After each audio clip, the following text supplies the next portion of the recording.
ao universalizar as informações através da mídia, afirma e potencializa o seu caráter político, econômico, tecnológico e cultural. Isso aqui é uma citação de Giddens. O mundo pós-moderno global favorece a inovação tecnológica e ao investimento em produção de conhecimento da sociedade. Isso mais marcadamente acentua agora o século XXI, devido ao, como nós sabemos, né, encurtamento de distâncias, ao desenvolvimento das telecomunicações, etc. Mas nesse contexto, o saber não tem mais o seu fim em si mesmo como realização da ideia. Sua transmissão deixa de ser responsabilidade única do professor. Mas não pense que por isso o professor ficou dispensado, absolutamente.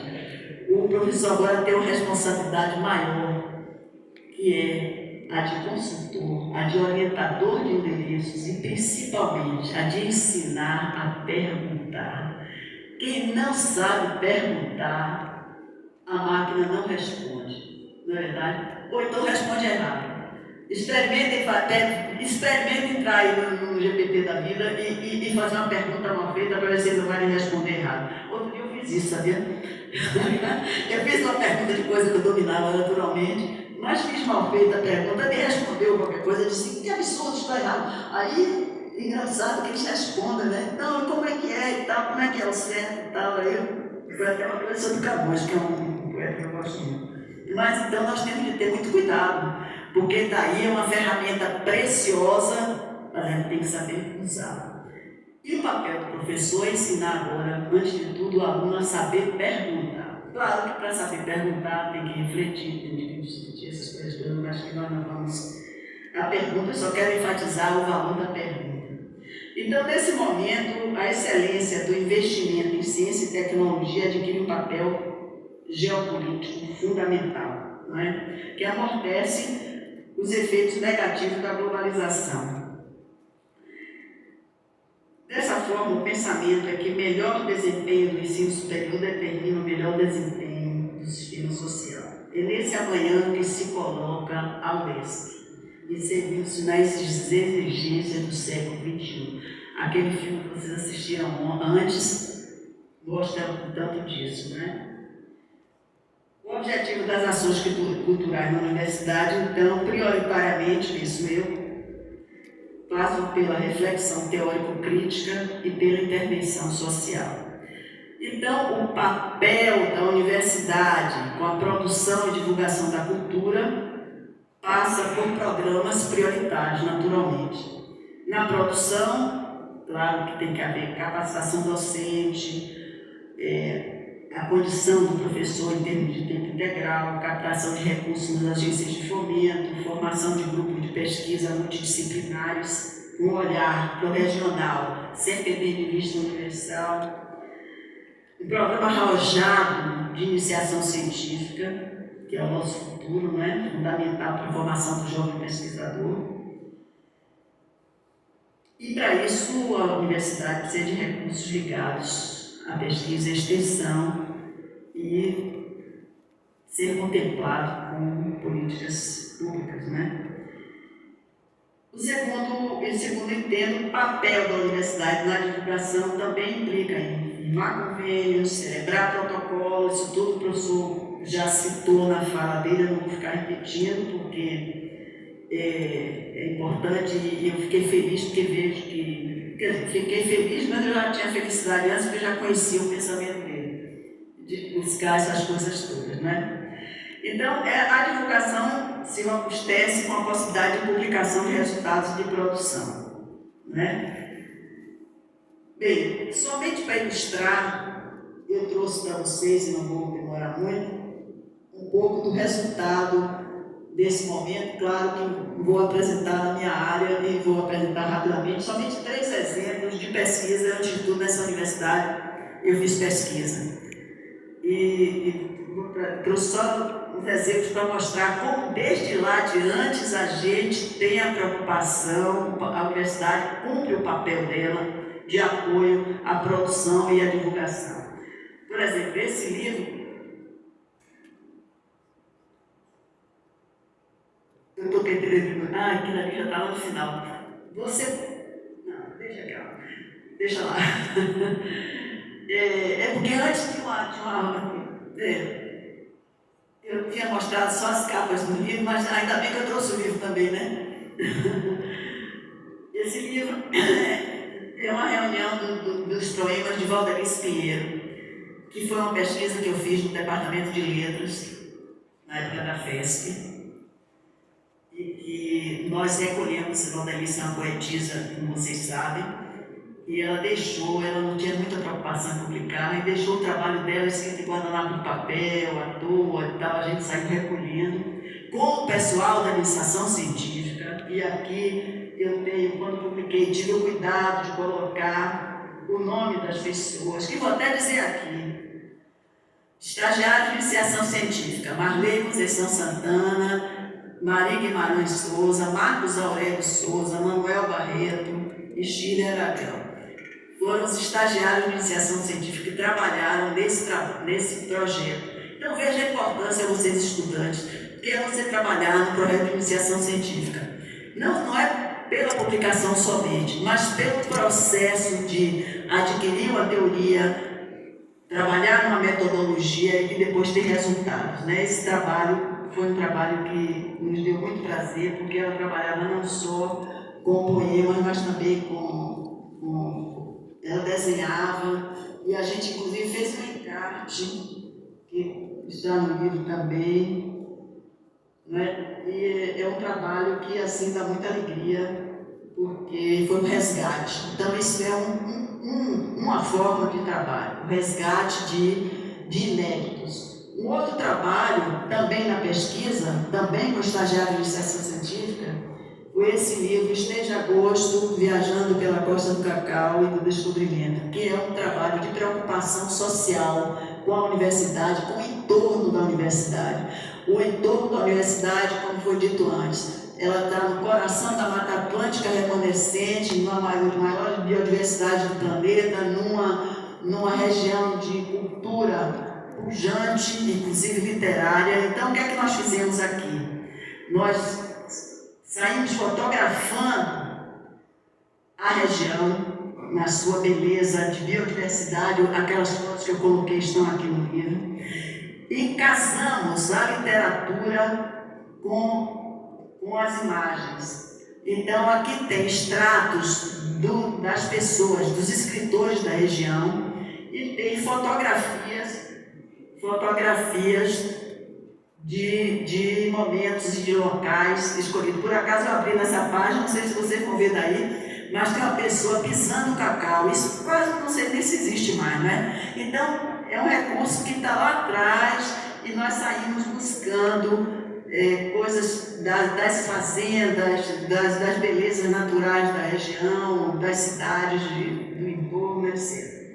Então é um livro também que tem um impacto, e que inclusive rendeu muito, porque por causa dele nós fomos convidados para outros lugares, inclusive para o exterior, para poder mostrar a pujança dessa região.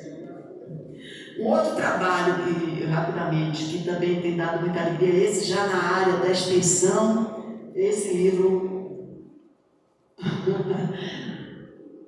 A Gazeta que Anda, a Aventura Inesquecível. Esse não foi um trabalho propriamente de pesquisa, foi uma história que eu escrevi de uma viagem com motorhome que fiz com os meus netos, né? Eu sou motorhomeira.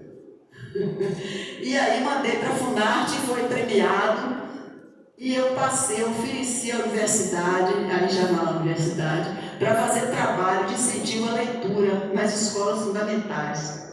E passei a visitar as escolas fundamentais, levando o livro para eles lerem, e eles liam e eu levava o motorhome. Quando eu acabava de apresentar o livro que eles tinham lido, perguntavam e tal, eles queriam visitar o motorhome. Claro que todo mundo queria ir ao banheiro, todo mundo queria beber água, para conhecer a casinha que anda, né?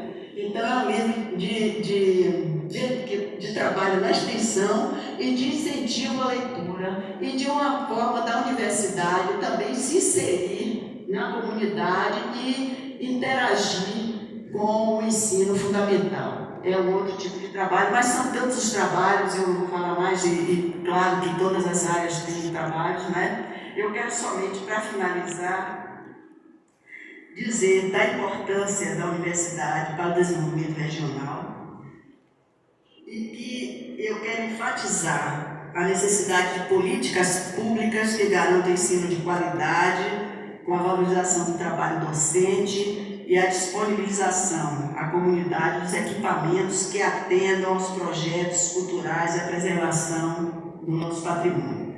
É inegável a importância da universidade, como eu disse. Não intimida esta universidade o fato dela estar no interior do estado. Importa o seu olhar atento à pesquisa que realiza, ao pessoal que forma e à divulgação e repercussão que tem a sua cultura. É inegável a respeitabilidade que ela tem no cenário estadual e nacional, e é inegável a sua internacionalização. A nossa grata unidade é o nosso orgulho e a nossa força. Então, eu quero encerrar com uma provocação à UESC, que a UESC encabece uma proposta regional de um museu interativo sobre a cultura cacaueira do sul da Bahia, considerando que o resgate histórico-cultural dessa trajetória dessa região é muito importante, né? Então, aquele tipo de museu onde você possa interagir, como está tendo, eu acho que em vários lugares, inclusive agora no Rio Grande do Sul, eles estão resgatando a evolução da agricultura lá, né? A gente pode resgatar a história dos coronéis, como plantar o cacau, o pisoteio do cacau e tantas coisas que a gente tem para ver, né? E aí eu trouxe, o slide já passou, eu não vou pedir para voltar para não demorar, mas eu só vou ler aqui como provocação de plantar uma semente, um poema de Ciro de Matos, que diz assim: agrário, fazendeiro, mel, céu, chão, passo, melaço, roceiro, fel, chapéu, baga, aço, bagaço, ouro na terra, o cacaueiro, jugo sobre a terra, o baronato, lucro, ladainha, agonia, companhia, epitáfio, sobre a terra, o roceiro, cacau, cal, caligrafia, raiz, vinho, biografia. Com esse poema de Ciro de Matos, eu quero achar que estou jogando uma sementezinha para que a universidade Unicamp, claro que não é da universidade, mas a universidade tem competência e capacidade para coordenar um projeto regional de implantação desse museu.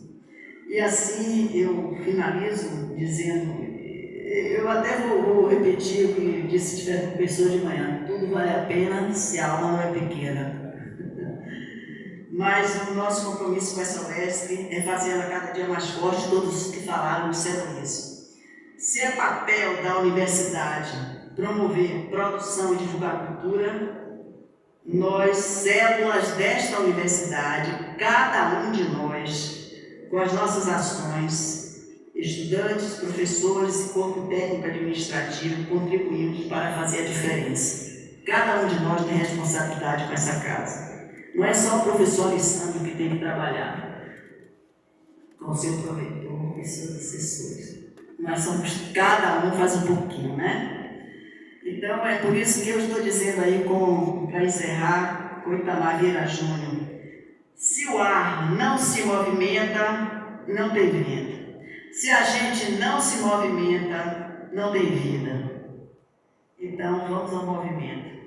Este é um campo de cultura. Obrigada.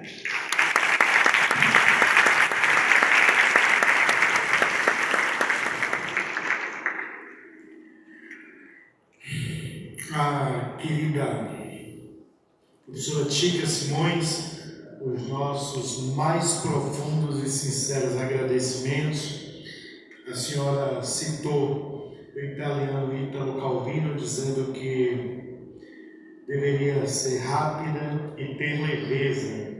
Eu quero citar o mesmo autor, mas para me referir à senhora em uma outra obra do Italo Calvino, que é Por que Ler os Clássicos?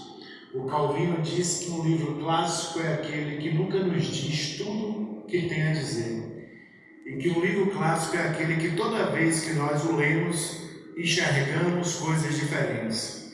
Pela manhã eu assisti a mesma palestra, mas à noite eu enxerguei muita coisa diferente. Então, Tica, eu quero dizer que de tudo o que você falou aqui hoje, com a sua provocação, que tanto encantou, a prova disso é a maneira atenta como a plateia ouvia a sua palestra. Eu quero pegar e vou cometer o absurdo de, em apenas uma parte da sua palestra, tentar fazer um convite aos que estão aqui presentes. Quando você cita o Thomas Kuhn, que o homem e a mulher só estão preparados para enxergar aquilo, ou só enxergam aquilo que estão preparados para enxergar, me fez lembrar o professor José Geraldo, da UNB, que recentemente, na CPI do MST, no Congresso Federal, se dirigiu a uma deputada e ele citou o mexicano Otávio Paz no livro Labirinto da Solidão, quando o Otávio Paz, segundo Zé Geraldo, que isso é muito interessante porque isso não está no livro escrito, mas a imagem é essa, que quando Colombo chegou aqui, os indígenas, aqui que eu falo nas Américas, os indígenas não conseguiram enxergar as caravelas. Elas estavam ali fundeadas, mas eles não conseguiram enxergar porque não tinham a cognição necessária para enxergar aquilo. A universidade é uma instituição plural. A universidade é uma instituição onde a democracia e a diversidade é o que nos enriquece. E o papel da universidade é fazer com que cada pessoa possa ter a capacidade de enxergar além daquilo que está em nossa frente. Então, com essa frase, eu quero dizer, Tica, que você abrilhantou por demais a nossa noite. A universidade inicia a comemoração do 50º do nosso campus de uma forma extremamente rica e culta. E quando ela disse que ela foi minha professora no mestrado de cultura, a Tica foi minha professora, uma querida amiga, é confreira na Academia de Letras e me deu o privilégio de fazer o prefácio do meu primeiro livro de poesia. E eu tinha, Fernando, gostado do livro, mas eu confesso que eu recomendo que compre o meu livro para ler o prefácio da Tica, que é uma obra literária. Sejam muito bem-vindos ao semestre acadêmico 2024.1 da Universidade Estadual de Santa Cruz. Um abraço fraterno a cada um e a cada um.